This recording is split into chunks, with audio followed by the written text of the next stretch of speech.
Are you a Jesus-loving woman who overexercises and deprives herself of food, desperately trying to obtain a goal weight on the scale? And yet, at the same time, you strive to be a healthy version of yourself by eating well and feeling fit?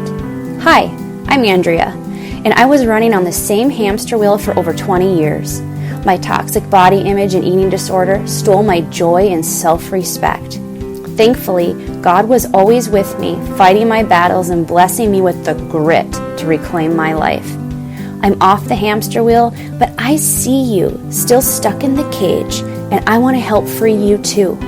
Journey with me every week. I'll share personal stories, tools, mindset shifts, and the practical steps I took to heal my unhealthy relationship with food and exercise. I don't believe food and exercise are the problems. I believe they're part of the solution. Instead, I'll teach you how your mindset and faith are the keys to healing. Get ready to navigate your newfound path to healing. Get ready to reclaim your self-worth. Get ready to realign with your God-given identity. For in this identity is where you find true wellness and healing. When you are well, your gifts shine into the world. Shine on, babe. Let's do this. I'm Andrea Carroll, and this is Good Vanilla.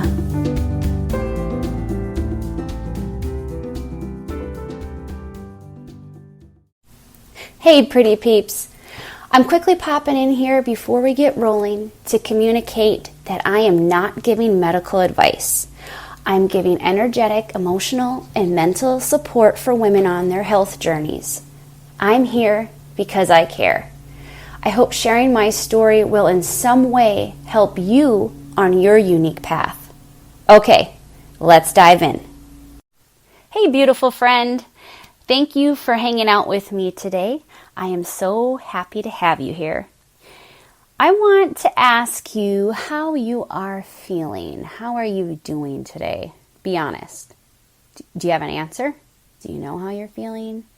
How's your day going? I am going to talk about the belief, thought, feeling, like behavior cycle.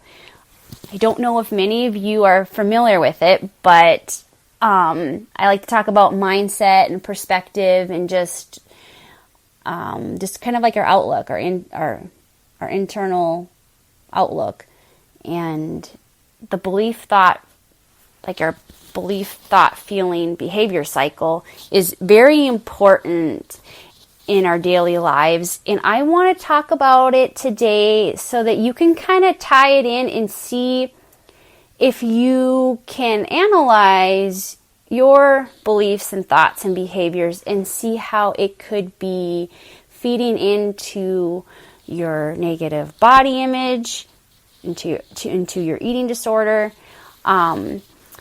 So for any of you that aren't that familiar with this concept, it basically is saying that our beliefs, they form our thoughts, and our thoughts form our feelings, and our feelings, we act out of our feelings, and then those behaviors then support or discredit that initial belief that set this whole thing in motion. So if you kind of see it as a circle, you know, there's the belief, and then it leads to your thought. And then out of that thought is the feeling. And then out of that feeling is the behavior. And so it's just a cycle. And that behavior supports, like I said, or discredits that initial belief. I'm going to share a personal story and apply this cycle, this belief thought cycle, so you can see how you can use it to analyze something going on in your life, to see if there's like a pattern. And because once we can pinpoint whether there's like a harmful belief, if we can pinpoint that, then we can start to reframe that thought or that belief so that we act out of it differently. So for example, when I'll say this many times, when I was in the thick of it, when I was in the thick of my eating disorder, one of my number one dominating beliefs was food was my enemy. I really believe this. I believe food was my enemy. Because because if you eat, it's calories, and then there's fat in the food, and this and that, and just like that was going against everything I was trying to achieve, right? I was trying to weigh. I even think I had a goal number in mind. I wanted to weigh like 105 pounds. I remember when I was in junior high, and I heard someone else talking about what they weighed, and I thought, well, if she weighs that, I have to weigh that too, because look at her. Everyone likes her. But, and I kind of get off track a lot too with what I'm saying. But that's kind of where that all came from, that belief that food was my enemy. It was going to sabotage me in a way, right? So picture a 15-year-old starting out with that and living that way for a couple years, because that's about when I started believing that. I was 14, 15 years old, believing food was the problem. And 2 years into my eating disorder, my dad had a heart attack. And it wasn't just some minor ordeal. So I was 17. I was at home. My dad came home from exercising at the YMCA. He came home and he wasn't feeling well, and I was sitting in there, and he started sweating profusely and asked me to get him a towel. That's how much he was sweating. And he was having a heart attack. And eventually my mom called the ambulance. I went and stood out on the boulevard waiting for the ambulance and the police and the fire truck, so that they could find her house faster. And I just remember standing there thinking, oh my gosh, are they ever going to get here? I could, you can hear the siren, and you swear it's getting closer, but it's just not coming soon enough. And another image I remember specifically from that day was turning and looking. I just stayed outside on the boulevard, like I couldn't move. I was in shock, really.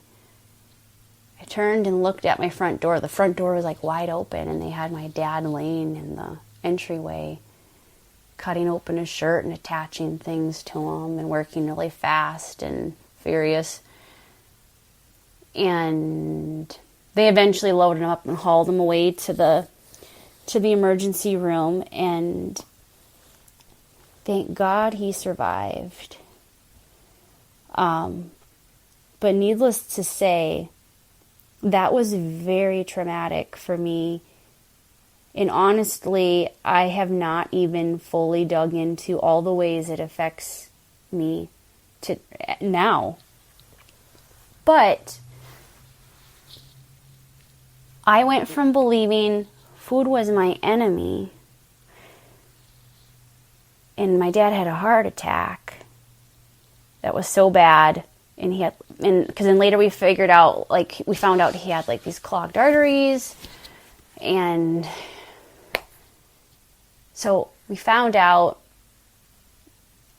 the clogged arteries, and then he actually eventually had to have like quadruple bypass surgery. So there's so much involved with this story. And it's really hard to talk about because it's traumatic. It really affects me. It was really hard to watch it that day, to watch that happen. But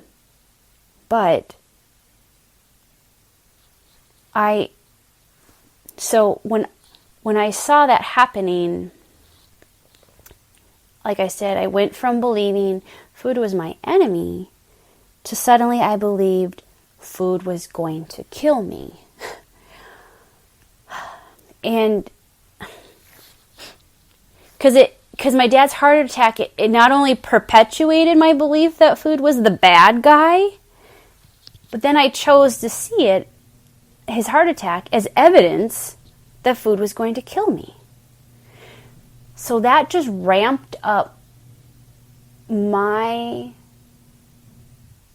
eating disorder to a whole other level. Like, then I really started cutting out foods like crazy.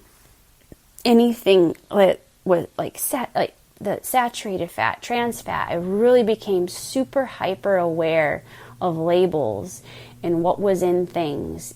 And I'd get anxiety around food, like pizza, French fries, anything that was like greasy, and your standard foods, fried chicken, whatever it is, anything with fried or greasy or just had a lot of fat content.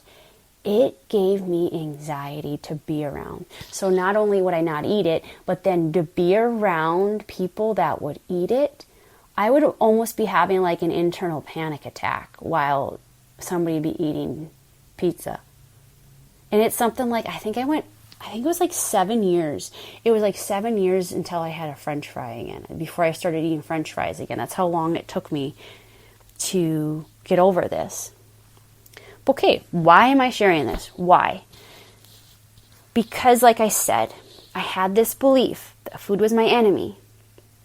Okay, then something traumatic happened. I witnessed something traumatic. And then I almost lost my dad.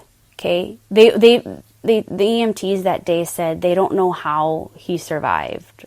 They really don't. And so just that fear and it just so much more fear. So I feared food, and food was the enemy, and then it just ramped up to a whole different level. So that belief of that, feeding into the thoughts around food and how I felt about food, and then the behavior of restricting even further and not allowing no more pizza, no more French fries, no more cookies, no more, this is saturated fat, if this is processed, you can't eat it, because if you put it in your mouth and you eat it, you will die. That was the belief, thought, feeling, behavior cycle I got on for years. And I just spun around it, and I spun around it, and I spun around it, stuck on it. But the key is to identify it. So, I'm asking you to be a detective of your own beliefs. It can be challenging to pinpoint the initial beliefs that are wreaking havoc on your mind. And if that is you, if you don't have like an aha moment, like, oh yeah, I know what you're saying, this belief really leads me into thinking these things and feeling this, and then I act this way, and then it just reinforces it all over again. If you're having a hard time pinpointing it, work backwards from the behavior. So what is the behavior that is noticeable? What's obvious? I mean, my behavior of restricting food and not eating foods was so obvious. It was obvious to everyone around me, because everyone would be eating pizza and French fries, or we'd be on a road trip and we'd have to go through a drive-through and get food, and people would be ordering food, and I'd be like, no, I'm not eating. And I remember my brother getting mad at me one time saying, you have to eat. And I remember I looked at him and said, no, I don't. Like, just that control, and that, because that fear had me in its grips, okay? So there's that behavior. It was so obvious. It was so obvious. But why was it that bad? See, so then I could work backwards from that. So if you can find the behavior, and then if you can link it to the feeling that you had leading up to the behavior, ask yourself why you may feel what you are feeling. And then it can lead you to the thought that preceded that feeling. And then maybe it will clue you in on the belief. And if you have that clue on what belief is causing the most distress, then you can go at it. You can choose to reframe. Then you can work on reframing that belief and starting healing that way. But the main thing is, I'm on my podcast, I'm so much of the awareness. I want to bring awareness to what needs to be done to start. To to get you going on that healing journey, that momentum, that hope, because I want it for you, friend. I really do. And I believe that if you can work today or over the next week or month or whatever it may be, just work at it. Like, identify one of those beliefs and start working on it. Because that's half the battle, is just identifying it. And like I said, and if you don't know the belief, work backwards from the behavior. Pinpoint that behavior. Because as you can see from my story, the importance of realizing this, how grand a belief is in your life, like how much impact it has on your life, and how it can, like, it can get twisted and molded into something worse, which it did in my scenario, based on trauma in my perception of that trauma. And it all goes back to speaking of it. Like, if you haven't listened to episode 1 or 2, go back and listen to those. I touch on the importance of beginning the conversation around your eating disorder, around that negative body image, whatever it is. Get that conversation started, because then you start to separate yourself from that identity of that is who you are. You can start that process, and it's just so important to get it, to start seeing yourself as your identity, your person, and not your eating disorder. And in identifying, like I said in this episode, identifying those beliefs that could feed into that, into your eating disorder, into your negative toxic body image. You have to start evaluating and being a detective and analyzing your own beliefs, because your beliefs make up who you are. And you are so important, you are so loved, and you are so valued. And your purpose is greater than anything you can ever imagine. And I really want you to get to a place where that becomes real for you. And it all begins with our mindset. So please let me know how this goes for you. If you had any major breakthroughs in identifying a belief, send me a message, email me, hello@andreacaro.com. That's HELLO@ANDREACAROW.com. You can send me a message on Instagram at Andrea_Caro. But let me know. Please let me know because then I know how I can help you in any other way, okay? Please connect with me so that I can help you on this journey. I'm on this journey with you. I want to be here for you. So let me know what I can do for you, okay, friend? But go ahead and be that detective. Tackle that belief. And you might have to start backward from that behavior, but I know you can do it. I believe in you, okay? Bye. Psst. Hey girl, I gotta tell you something. Did you know your eating disorder is keeping secrets from you? Yeah, it's a total butthead. But don't worry, I'm here for you. In fact, created a freebie for you to download. It's the 4 secrets your eating disorder doesn't want you to know. And these are 4 things that I wish I would have known years ago, back when I felt like I just could not get my head above the water. No matter how hard I tried, I felt like wave after wave was crashing on me. These are the secrets that have really set me free, knowing these truths about myself. And they are things your eating disorder is trying to keep from you so it can keep control over you.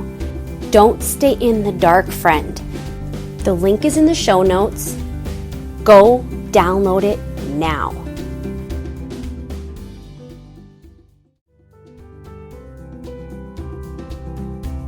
Thank you so much for sharing your time with me today. If this episode resonated with you or helped you in any way, please tell me how. Email me at hello@andreacaro.com. That's HELLO@ANDREACAROW.com.